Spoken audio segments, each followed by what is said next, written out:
Hi guys, welcome dito sa The Sun Tarot. Ang reading nito ay for collective for anyone who can resonate sa reading nito. This is a general and a collective reading your energy at this time.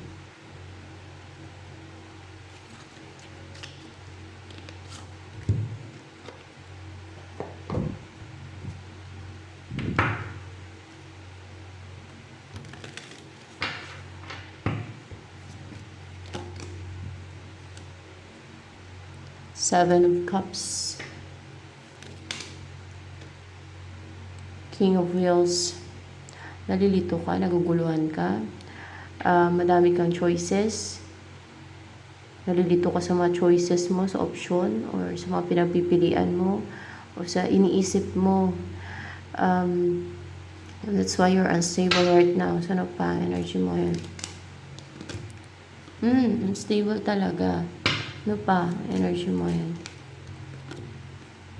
Ten of Cups. Uncomfortable, unstable, ungrounded. Pero,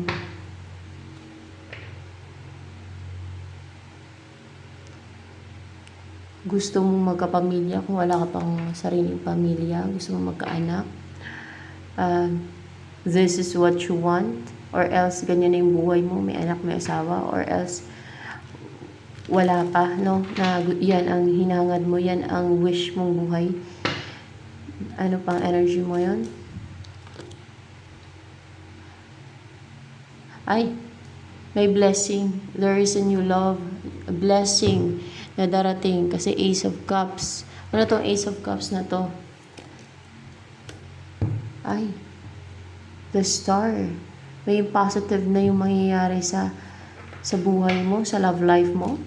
Sa love life mo. Yes, may positive na and maging inspired ka na, ganun. And may paglisan, may paglayo. May mukhang aalis ka. May kasama ka. May magdadala sa'yo sa ibang lugar. O ililipat ka niya, isasama ka niya sa ibang lugar. Meron ba na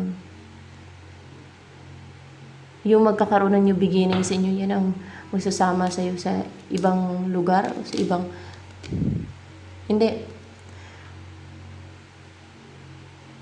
Basta maging positive na yung buhay mo. May para maging ano ka na, maging healed pati, no? At magkaroon na ng katahimikan yung isipan mo, peaceful. At kung nakita niyo itong sa picture, parang so peaceful. Or basta ganun na yung magiging buhay mo. Oh, peaceful. And payapa yung isipan mo. Walang stress. Positive pati. And pwedeng magiging blessed talaga itong mga mangyayari sa'yo. Magiging blessed ka na. Magiging tunay na payapa at masaya ang buhay mo. Ayan. So ano pa? And positive. Ano pa ang energy mo yun? Five of Swords. Ikaw to. Yan dyan sa Five of Swords. Pwede kasing ibang tao. Hindi. Ikaw to. Yan. Ikaw yan. Ikaw yan. Na may gusto man dominate sa'yo. Gusto kang i-dominate ng superior. Na gusto niya ikaw yung sumuko. Ikaw yung mag-give up. Merong someone na gusto niya sumuko ka, mag-give up ka. Yung kawawain ka niya. Yung hindi ka magpatuloy. Yung wag ka na lumaban. Yung siya yung superior ba, ganun.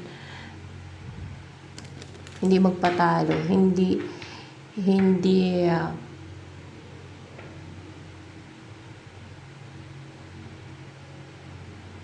napaka-courageous. And ano niya, uh, ang ano niya, ang tigas, parang ganon, superior nga eh. Tigas na parang ang gusto niya ikaw yung susuko sa kanya. Yung gano'n, ikaw yung magpakumbaba, ikaw yung susuko sa kanya. Ano to, kaaway mo to? Kaaway mo yan? Upright ba yan? Let's see. Kaaway mo na witch yan. Witch, may ginagawang witchcraft. Witch. See? That is a witch na klase ng tao. Parang yung isip mo niya gusto niyang dominahin, kontrolin ka. No? Pati yung buhay mo. Ganyan yan. May mga lumalabas talagang ganyan sa mga cards kasi may mga ganyan naman talaga yung nangyayari sa parang lalo na dito sa atin sa Pilipinas. You know, ganyan yung mga Pilipino, maramihan. Hindi naman siguro marami. Hindi naman. So, ano pa, ang in-embody mong energy. Emotion and intellect. Balance naman yung emotion and intellect mo. Courageous ka. Kasi color blue to. And powerful. And strong yung personality mo kasi may face ng dragon dito.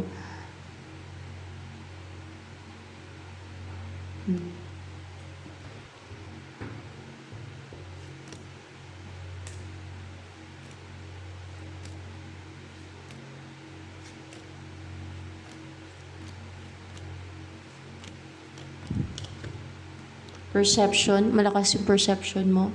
Nasa-sense mo yan na may ganyan, na superior sa buhay mo. Masa-sense mo yan na gusto ko dyan dominahin. Nagsasalita man yan, kaaway mo man o hindi. Masa-sense mo yan kasi malakas ang perception mo. So yan, malakas yung senses mo yan para may mga extra senses ka. Ganun. Ano pa ang mangyayari sa love life mo? Kasi may blessing dito. There is a positive change na mangyayari. There is a new beginning, no? There is a new cycle na mangyayari sa love life mo. That's why there is a new love. A Ace of Cups, ayan.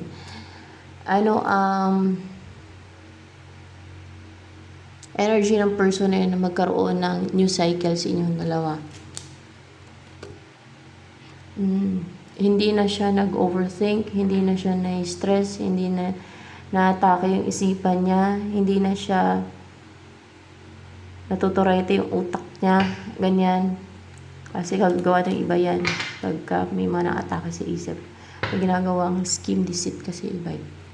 Alam niyo na yan, sinasabi ko naman yan. So ano pa, ang tungkol dito sa tao na to, kilala ka na ba niya ni Nine of Swords in reverse na yan na magkakaroon ng yung beginning sa inyo? Upright ba yan? Kilala ka na niya. The Lovers. Kilala ka na niya. Pwedeng lover mo yan siya ngayon or else may connection kayo ngayon or on and off yung connection nyo or else ay basta meron kayong soul connection itong tao na to. Kilala ka na niyan na ikaw pati ang choice niya. Ikaw ang choice niya. Oo, ikaw ang choice niya kasi sa'yo talaga siya attracted. Kung meron siya option, choices in love, ikaw ang choice niya kasi sa'yo talaga siya attracted. Ikaw talaga yung nakaka-catch ng attention niya. Nabighani talaga siya sa'yo, ganon.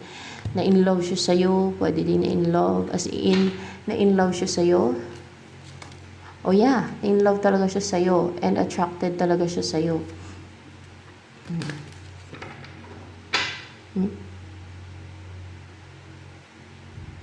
And para sa kanya kayong dalawa ang match. Maybe both fiery yung personality niyo. Red.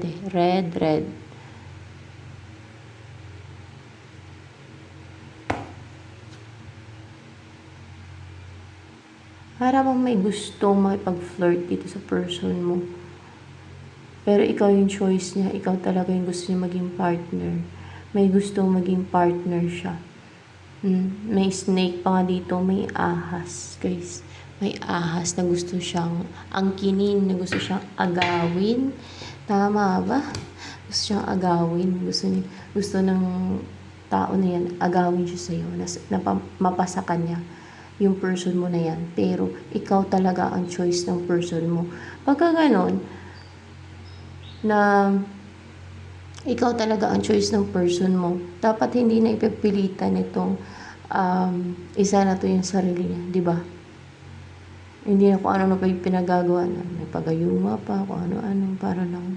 Alam yung deceitful, linlangin niya pa yung isa, yung person mo. Yung pa-clouded din yung isipan ng person mo. Para lang magustuhan siya, para lang pikiin yung naramdaman ng person mo. May mga ganyan kasi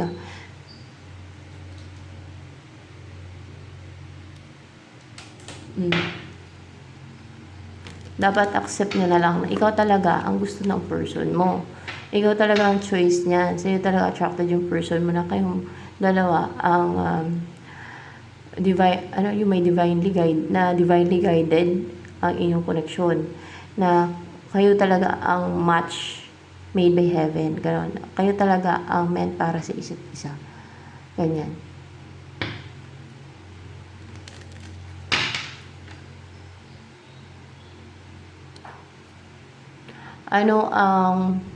Ano ba yan yung ang gusto niya ay mapasa kanya yung person mo.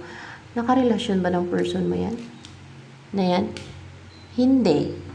Gusto niya nga makipag-flirt sa person mo. Yun ang kukuha ko dyan, na gusto niya angkinin yung person mo. Agawin niya sa'yo eh.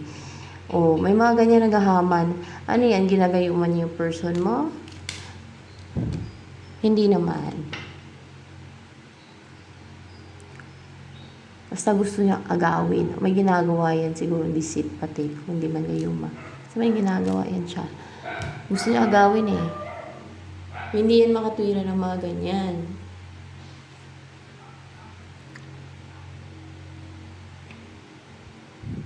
Ang gusto niya mapasa kanya. Oh my gosh. Ano mangyayari dito sa superior na yan, no? Na gustong mangontrol sa buhay mo, sa'yo. Mag-juggling yan siya lang, guys. Mag-juggling. Dahil mag-juggling, hindi na siya pag-take na action, makagawa ng move. Mahirapan yan siya mag-desisyon kung anong gagawin niya. Parang mag-juggling ba? Parang mas stuck din, parang ganun. Or else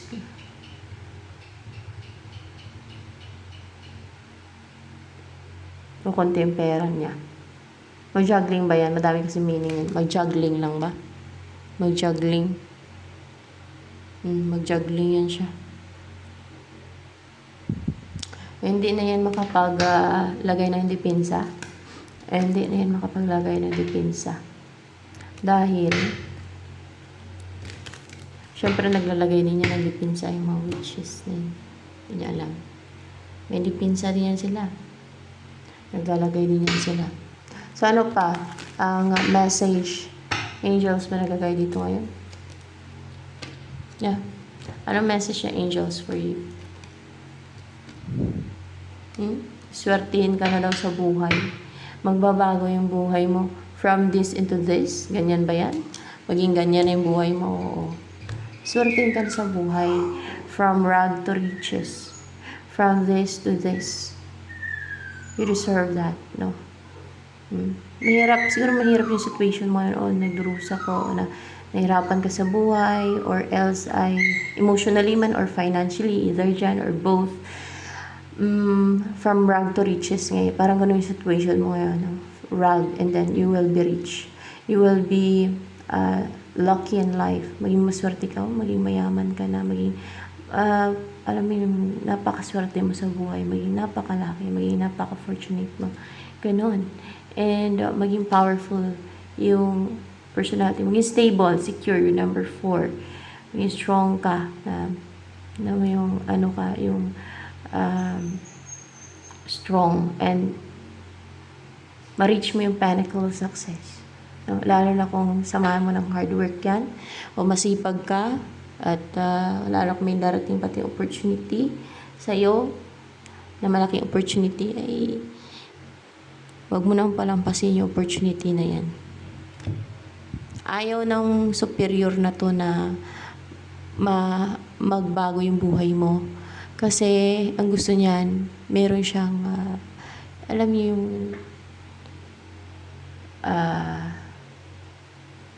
kontrolin, ganon. Kasi superior nga eh. Baka may problema yan sa pag-utak. May problema ba sa pag-utak yung superior na yan? Wala naman. I mean, may diferensya ba sa pag-utak yung superior na yan sa buhay mo? Meron. Hindi problema sa utak, kundi diferensya sa utak. May diferensya sa pag-iisip. Kaya ganyan. Superior siya. Gusto niyang kontrolin yung buhay mo. May demonyo ba sa katawan niya na nakasapi yung superior na tao na yan sa buhay mo? Meron demonyo yan sa katawan. Kaya ganyan. Malalaman niyo pag may demonyo yung isang tao sa katawan kasi toxic. Yung sige ka inom ng inom guys, hindi matigil yung inom ng inom, mga ganyan. Basta may mga addictions, mga ganyan. Like, nagda-drugs. May mga demonyo yan, kaya hindi nila matigil-tigil yung mga ganyang addiction nila. Alak. Iwakan ko lang sa sigarilyo, baka ganun din, no? Kasi addiction yan eh. Addiction. And then, ganun yun pag may demonyo or evil spirit sa katawan.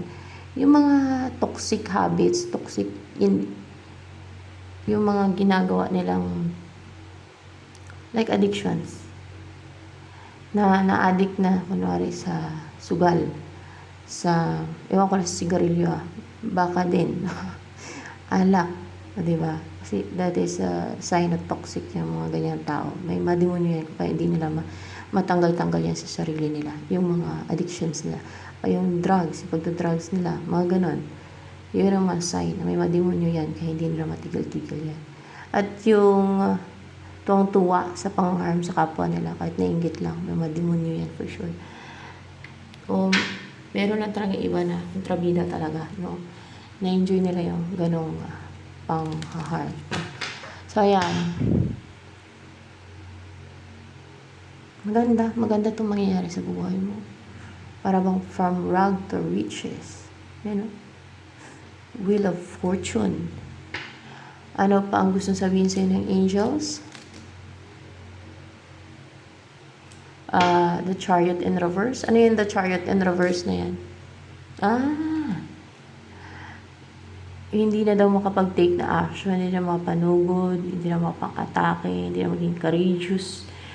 Ay, positive sa pang-atake, sa panugod, kapang-atake ng mga spiritual. Yung mga, basta yung mga nang-atake, yung mga nanugod na courageous na, nanugod din na sila maging courageous na, manugod, mga-atake, ganyan. Yung mga nang tatraidor sa'yo, hindi ka na nila matatraidor. Hindi ka na nila mababackstab. Hindi ka na nila yung backstab na yung ma-atake ba?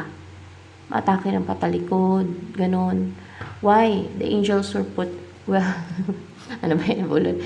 The angels will protect you. Palang pa to eh. Upright ba to? Hindi talaga. Hindi dahil sa the angels will protect you. God will protect you.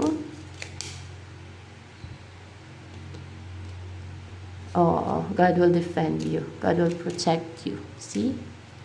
God will protect you spiritually. Kasi may witch, di ba, na gumagawa sa iyo ng witchcraft na superior pa.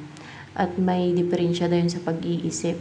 Kasi nga, nakakasira ng ulo yan, yung mga ganyan. May demonyo daw yun sa katawan. God will protect you from spiritual attacks of the superior person na yan. Yan lang ba ang gumagawa sa iyo ng spiritual attacks?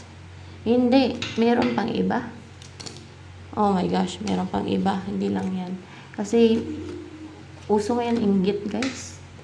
Kasi nasa, na tayo, end of times. Kahit inggit lang naramdaman nila, makatake sila ng spiritual, kung ano-ano pa. Manipulahin lang buhay mo, kontrolin nila, gano'n. Hindi sa panira, yan ang totoo nangyayari. Ay ka na.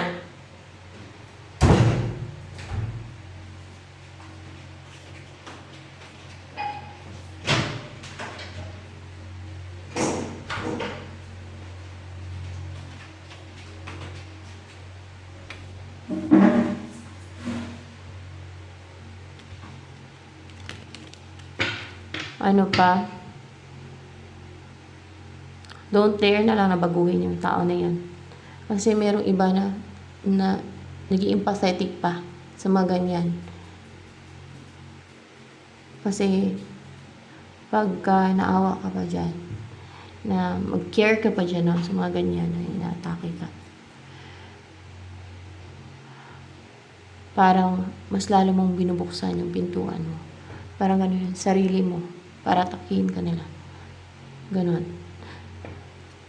Para maisip nila na okay lang para sa kanya na ginaganyan-ganyan siya.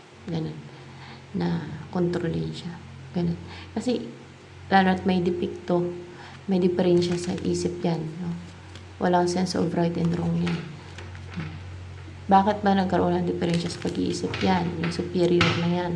Dahil gumagawa ng witchcraft. Dahil gumagawa ng witchcraft. O diba? Dahil sa paggawa niya ng witchcraft, ayan. Ano yan? Balik sa kanya? Baldig sa kanya sa mga pinagagawa niya? Oo, bumalik kasi sa kanya yung mga ano niya eh. Pinagagawa niya. Siguro ikaw yung gusto niyang gawin. Sira ulo, masira na ulo. Ano nangyari? Siya naging sira ulo. Kasi bumalik sa kanya. See? Ganyan din yung ginagawa nila sa akin. May ginagawa sila mga witchcraft, ganyan. Para masiraan daw ako ng ulo. Ganon. Pero nangyayari silang nasiraan ng ulo. Kasi bumabalik sa kanila. Bumabalik kasi sa kanila. Sa kanila tumatama. Kaya, ayun. Hindi pa na kontento. Sige pa pambato ng palipadhaan yun. Iba yung taong evil kasi pag mainggit lang, karamdam ng inggit, gagawa sila ng witchcraft. Ano, inggit nga ata to, nainggit nga ata sa'yo yan eh. Nainggit ba yan sa'yo? Nainggit siya sa'yo. Matindi, parang with emotion pa. Matindi inggit niya sa'yo. Na, alam mo yung emotional si inggit? Parang yung ganun talaga na with emotion, matindi yung emosyon, yung buhos ng emosyon niya pag nainggit siya sa'yo. Ay, naku.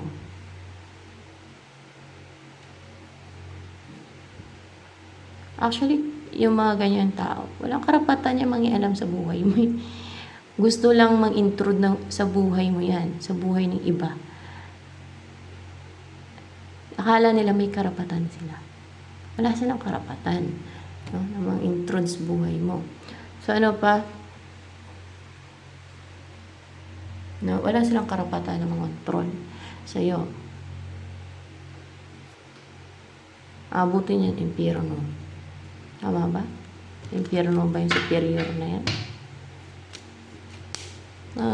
Shadong ano the tower. Upright ba itong the tower? Hindi. Saan siya mapupunta? Sa abyss? Sa abyss talaga? Sa abyss. Bakit sa abyss talaga? Dahil sukdulan ng kasamaan? Ay, dahil sukdulan siya ng kasamaan, guys. Kaya sa abyss siya mapunta. Mas malala kasi doon sa abyss. Hindi sa impyerno, kundi sa abyss siya mapupunta. Dahil sukdulan siya ng kasamaan. Bakit? Ganon kasi yun eh. Superior nga, nainggit lang sa'yo. Gusto ka ng ano. Diba? Yan ang mga taong sukdulan ng kasamaan. Yan ang mga totoong evil. Yan ang mga evil. Kaning pa yan at mga deceitful, magaling kunwaring biktima na sila ang biktima pero sila ang nabibiktima, guys. Yan yung mga yan.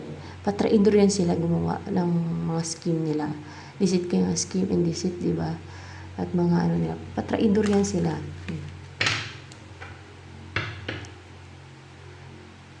Pag na-corner na, pag na-booking mo na, doon na sila pumapalag. Ganun yan.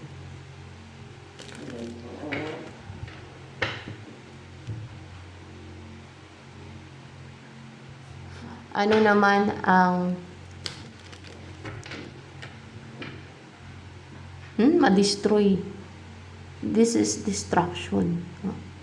Ma-destroy talaga dun sa sa abyss. Dun sa kaharian ni Abaddon. Takot na yung mga demonyo doon. Sa kaharian ni Abaddon, siya yung namumuno dun eh. Siya yung hari dun sa abyss eh. Oh.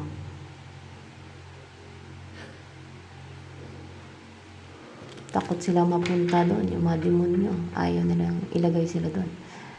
Siya ilalagay siya doon. Yan ang mapapala niya sa pagiging superior niya. At yung pagiging pagiging siraulo o yung nagkaroon siya ng yung parang nabaliw, no? Nagkaroon ng depekto sa pag-iisip. Diferensya sa pag-iisip dahil sa kagawa niya ng witchcraft yun. Balik yun sa kanya, mga bumalik yun sa kanya. Gusto niya sigurong gawin yung siraulo. Ang nangyari, siya ang nasiraan ng ulo. Yan. You know what? Life here on earth is a battle. There is a battle, a spiritual battle. No? Kasi there is good and evil. Physical, spiritual battle. Because there is a good and evil. So, ano yung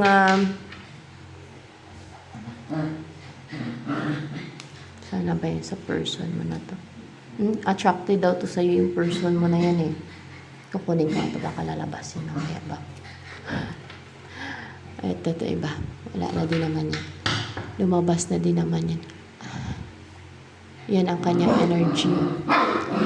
Hoy, huwag maglaro muna. Mamaya na. Stoy! Nemi.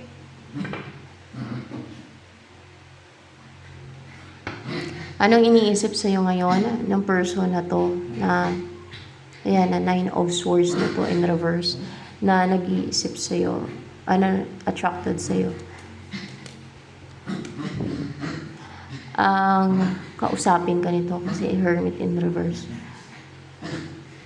Hindi na siya yung magi-aloof or yung i-isolate yung sarili niya from you. Lalabas na siya sa tungga niya, magre-reach out siya, mga ganun yun. Ano pa ang iniisip ngayon ng person na to na 9 of Swords in reverse na yan? Na-attracted talaga siya sa'yo.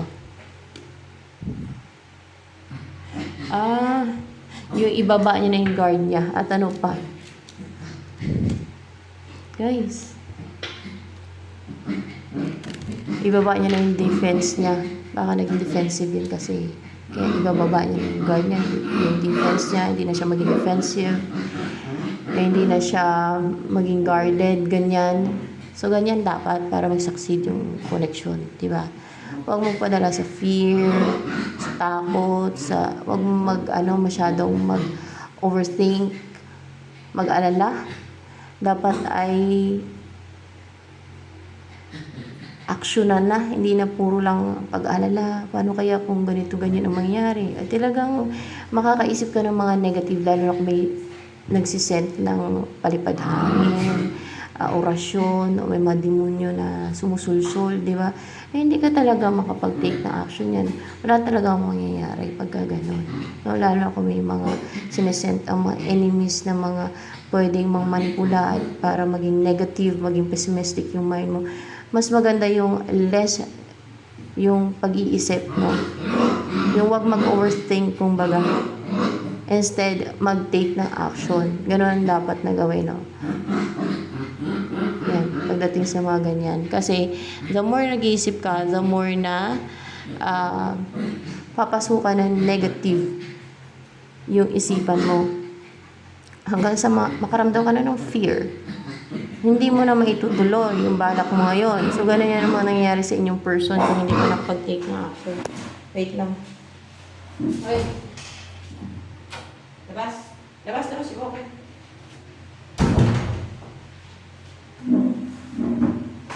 Maingay kayo.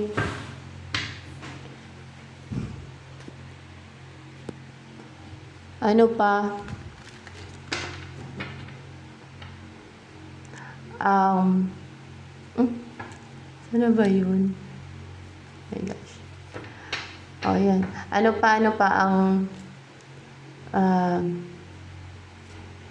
lumabas to guys eh. Six of Cups. Ang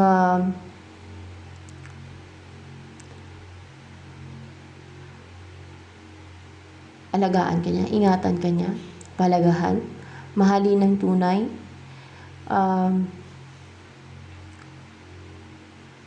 magsama na kayo, mamahalin ng pure. Yun. Malapit yung loob niyo sa'yo. Magaan yung loob niyo sa'yo. Ano yung next na mangyari? There's success here. So, there's possibility na magsasucceed to, yung person mo na to. Ayun, kasi hindi na siya guarded. Ayan, hindi na siya defensive. At for sure, courageous na to. Naipursu ka. Hindi na siya duwag, no? The sun.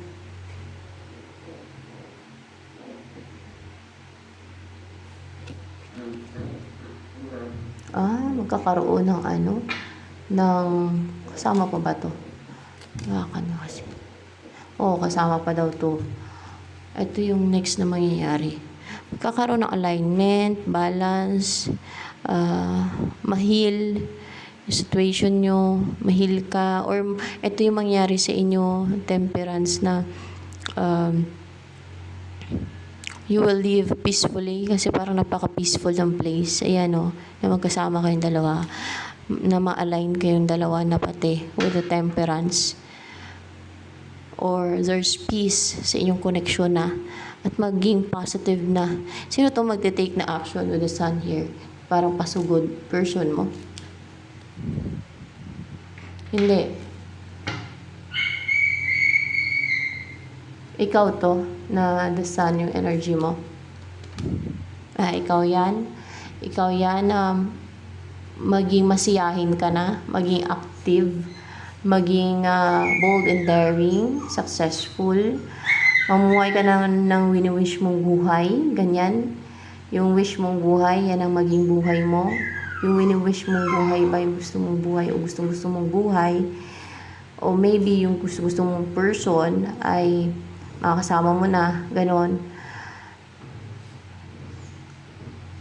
Kaya maging active ka na, maging bold and daring, masiyahin sa buhay. Positive. Maging active, energetic, full of vitality. Kasi syempre, inspired ka na kaya pala ma-inspire ka. Ano yung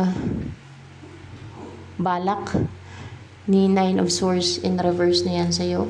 Ang person mo na si Nine of Swords in reverse. Ang mag-take ng action, guys. Yan ang balak niya. Ang mag-take ng action talaga. Ang maging outspoken kasi may roster. Ang maging prangka. Ang maging courageous. Ang maging brave. Ang maging positive, the color yellow, no? Sa pag-take ng action. Sa pagsabi ng totoo sa'yo. Okay? Naprangkahin ka niya na magsama kayo. Ganun agad. Oo na magsama kayo. Ganun agad. So, ayan. Ito na lamang for collective reading.